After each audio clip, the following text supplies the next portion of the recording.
Hello दोस्तों, कैसे हो आप सब लोग। एक बार फिर से स्वागत है आपका अपने ही YouTube चैनल एवरीडे न्यू में। दोस्तों, आज हम बात करेंगे जिमी कार्टर के बारे में, जो 39वें प्रेसिडेंट थे अमेरिका के। जिमी कार्टर एक अमेरिकी राजनेता और मानवतावादी हैं, जिन्होंने 1977 से 1981 तक संयुक्त राज्य अमेरिका के 39वें राष्ट्रपति के रूप में कार्य किया। उनका जन्म 1 अक्टूबर 1924 को प्लेन्स, जॉर्जिया में हुआ था।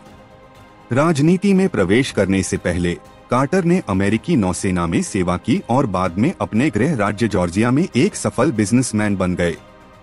उन्होंने 1960 के दशक की शुरुआत में जॉर्जिया स्टेट सीनेट में अपने राजनीतिक जीवन की शुरुआत की और 1971 से 1975 तक जॉर्जिया के गवर्नर के रूप में काम किया। 1976 के राष्ट्रपति चुनाव में कार्टर ने सरकारी सुधार, मानवाधिकारों और पर्यावरण के प्रति प्रतिबद्धता के मंच पर प्रचार किया। उन्होंने जनवरी 1977 में राष्ट्रपति बनने के लिए करीबी चुनाव में वर्तमान राष्ट्रपति गेराल्ड फोर्ड को हराया।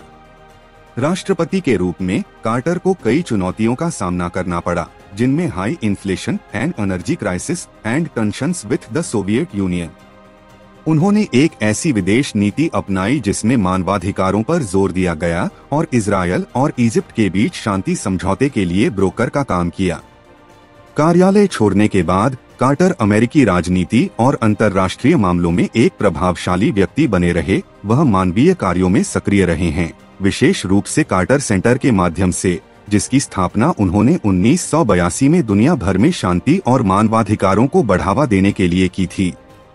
कार्टर पर्यावरणीय कारणों की वकालत और सार्वजनिक सेवा के प्रति समर्पण के लिए भी जाने जाते हैं। लोकतंत्र, मानवाधिकारों और संघर्ष समाधान को बढ़ावा देने के उनके प्रयासों के लिए उन्हें 2002 में नोबेल शांति पुरस्कार से सम्मानित किया गया था।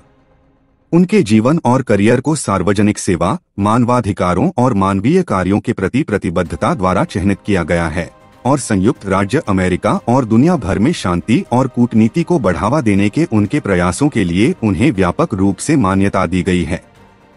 अब जानते हैं जिमी कार्टर की शुरुआती जिंदगी और करियर के बारे में। जिमी कार्टर के पिता का नाम था जेम्स अर्ल कार्टर सीनियर और उनकी माता का नाम था Lillian Carter. James Earl Carter Senior और बेसी लिलियन गोल्डी कार्टर के 4 बच्चों में से पहले थे जिमी कार्टर। उनके पिता एक किसान और व्यापारी थे और उनकी मां एक पंजीकृत नर्स थीं। कार्टर एक ग्रामीण समुदाय में पले बढ़े, जहां उन्होंने एक मजबूत कार्य नीति और अपने परिवार, अपने समुदाय और अपने विश्वास के प्रति प्रतिबद्धता विकसित की। कार्टर ने प्लेन्स के पब्लिक स्कूलों में भाग लिया और 1941 में प्लेन्स हाई स्कूल से स्नातक की उपाधि प्राप्त की। इसके बाद उन्होंने मैरीलैंड के एनापोलिस में यूनाइटेड स्टेट्स नेवल एकेडमी में स्थानांतरित होने से पहले अमेरिका, जॉर्जिया में जॉर्जिया साउथ वेस्टर्न कॉलेज में पढ़ाई की।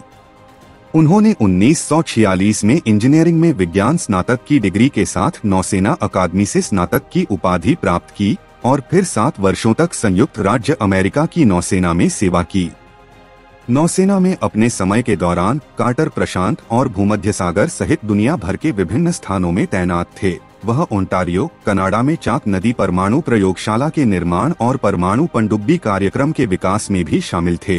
कार्टर ने 1953 में नौसेना छोड़ दी और जॉर्जिया लौट आए, जहां उन्होंने परिवार के मूंगफली के खेत को संभाला और स्थानीय राजनीति में शामिल हो गए। जॉर्जिया में राजनीतिक कैरियर। कार्टर का राजनीतिक जीवन 1960 के दशक की शुरुआत में शुरू हुआ, जब वे जॉर्जिया स्टेट सीनेट के लिए चुने गए। उन्होंने 1970 में जॉर्जिया के गवर्नर के लिए दौड़ने से पहले 4 साल तक स्टेट सीनेट में सेवा की। कार्टर ने नस्लीय एकीकरण और सरकारी दक्षता सहित प्रगतिशील सुधारों के एक मंच पर अभियान चलाया और उन्होंने प्राथमिक में अधिक स्थापित डेमोक्रेटिक उम्मीदवारों पर आश्चर्यजनक जीत हासिल की।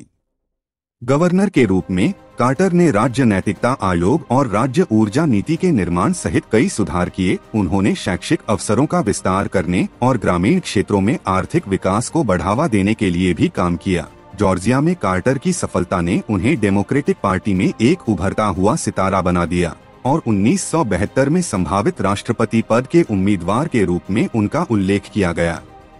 हालांकि कार्टर ने 1972 में राज्यपाल के रूप में अपने काम पर ध्यान केंद्रित करने के बजाय राष्ट्रपति पद के लिए नहीं चलने का फैसला किया। उन्होंने 1974 में पुनः चुनाव जीता और 1974 से 1976 तक डेमोक्रेटिक नेशनल कमेटी के अध्यक्ष के रूप में कार्य करते हुए राष्ट्रीय लोकतांत्रिक राजनीति में सक्रिय रहे।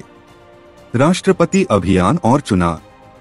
1976 में कार्टर ने संयुक्त राज्य अमेरिका के राष्ट्रपति पद के लिए अपनी उम्मीदवारी की घोषणा की। उन्होंने सरकार के सुधार, मानवाधिकारों और पर्यावरण के प्रति प्रतिबद्धता के एक मंच पर अभियान चलाया और उन्होंने एक किसान और एक छोटे व्यवसाय के मालिक के रूप में अपनी पृष्ठभूमि पर जोर दिया। जॉर्जिया के बाहर अपेक्षाकृत अज्ञात होने के बावजूद कार्टर डेमोक्रेटिक नामांकन के लिए एक गंभीर दावेदार के रूप में उभरे। आयोवा कॉकस और न्यू हैम्पशायर प्राथमिक में उनके मजबूत प्रदर्शन के लिए धन्यवाद। कार्टर ने न्यूयॉर्क शहर में पार्टी के सम्मेलन में पहले मतपत्र पर डेमोक्रेटिक नामांकन जीता और उन्होंने मिनेसोटा के सीनेटर वाल्टर एफ मोंडेल को अपने चल रहे साथी के रूप में चुना। आम चुनाव में कार्टर ने वर्तमान राष्ट्रपति गेराल्ड फोर्ड का सामना किया, जिन्होंने 1974 में राष्ट्रपति रिचर्ड निक्सन के इस्तीफे के बाद पद ग्रहण किया था। अभियान को कई विवादों से चिह्नित किया गया था, जिसमें फोर्ड द्वारा निक्सन की क्षमा और कार्टर की विदेश नीति के अनुभव के बारे में प्रश्न शामिल थे।